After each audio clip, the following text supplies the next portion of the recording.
Kita faham niatnya.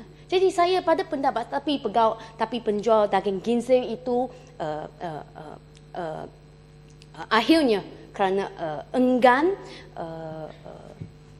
kompromis dia punya pendirian, beliau telah dihadapkan ke mahkamah. Itu persoalannya, Datuk Yang Di-Pertua.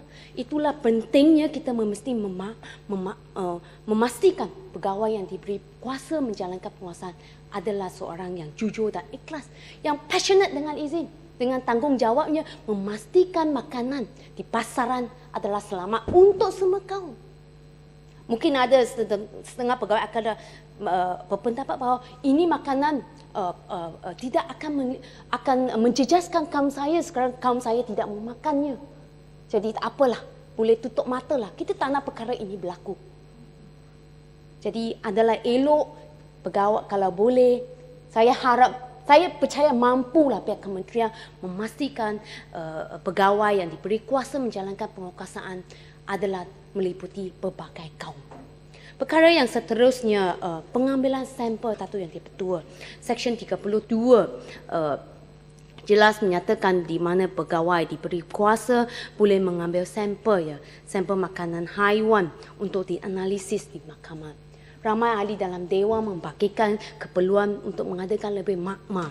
Dan pada pendapat saya adalah perlu ketelusannya dalam proses menganalisa sampel ini. Dalam akta makanan haiwan dan juga dalam akta makanan 1983 adalah jelas di mana tidak memperuntukkan peraturan-peraturan dalam akta itu sendiri kerana proses menganalisa sampel tersebut. Kalau kita baca akta makanan haiwan ini, ia adalah senyap, dia hanya menyatakan di bawah Seksyen 53 di mana Menteri selepas akta ini diluluskan, perang undang-undang diluluskan, Menteri diberi kuasa untuk menetapkan semua perkara berkenaan tugas juru analisis, permohonan, pembaharuan, pengantungan, pembatalan lesen dan lain-lain di bawah Seksyen 53. Jadi saya rasa adalah perlu untuk memastikan ketelusan biar proses-proses ini dinyatakan dengan jelas di bawah rang undang-undang ini, dan bukannya selepas diluluskan baru menteri diberikan kuasanya untuk menetapkan perkara-perkara yang begitu penting ini. Dan di bawah rang undang-undang ini juga senyap, Datuk Yang Di-Pertua, di mana tidak menetapkan satu tempoh apabila sampel telah diambil oleh pegawai yang diberi kuasa itu, tidak menetapkan satu tempoh masa di mana satu keputusan harus diberi kepada pemunya sampel di mana ia telah diambil itu. Ia hanya memberi dalam rang undang-undang ini hanya menyatakan di mana keputusannya tidak akan mendakwanya, diberi 30 hari notis untuk dapat datang menuntut barang-barang yang telah disita. Tapi tidak menyatakan dengan senyap, Datuk Yang Di-Pertua, tarik di mana sampel itu diambil atau barangan yang telah disita itu, keputusan juru analisis dari mahkamah patut diberi dalam tempoh tertentu. Jadi saya rasa untuk memastikan, untuk mengelakkan sebarang kelewatan dan juga ruangan untuk rasuah, perlu ditetapkan satu tempoh. Mungkin dalam masa 14 hari daripada barangan telah disita atau sampel telah diambil, laporan keputusan juru analisis mahkamah haruslah disampaikan kepada pemilik atau pemunya barangan yang telah tersita atau sampel yang telah diambil dalam masa mungkin 14 hari. Ini untuk mengelakkan tadi saya kata ruangan untuk rasuah atau mungkin backlog of cases atau tergantungnya barangan-barangan yang telah disita yang akan menjejaskan perniagaan seseorang yang mengimport bahan makanan haiwan. Datuk Yang Di-Pertua, saya dimaklumkan bahan-bahan makanan haiwan, contohnya untuk anjing. Saya mempunyai seorang kawan yang mengimportnya. Barangan dia kata sangat mahal. Jika tidak diletakkan satu tempoh, perniagaannya akan terjejas sebab barangan itu di bawah simpanan pihak pegawai penguasaan. So, the delay akan membawa kerugian kepada perniagaannya.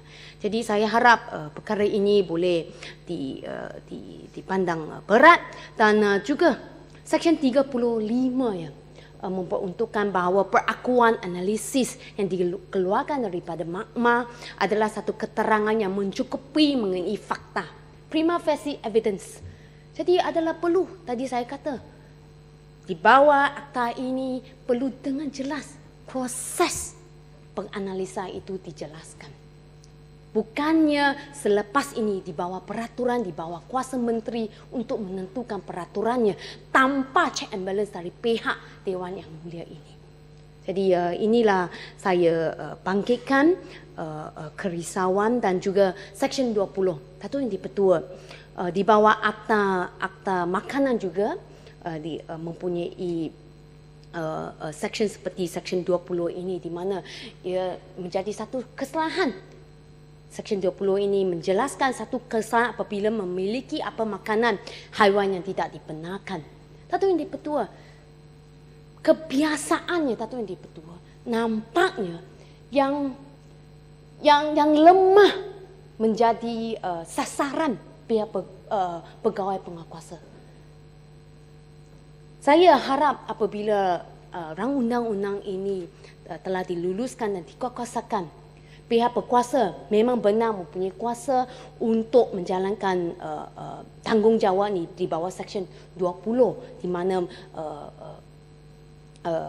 mengambil sampel makanan atau menghadap sesiapa yang didapati memiliki makanan haiwan yang melanggar akta ini. Tapi tidak berhenti di peringkat itu saja. Seseorang yang memiliki makanan haiwan yang melanggari akta ini, pihak pemberi yang diberi kuasa menjalankan kuasa, saya harap dia juga akan trace back dengan izin. Siapakah pengedarnya? Siapakah pengimportnya?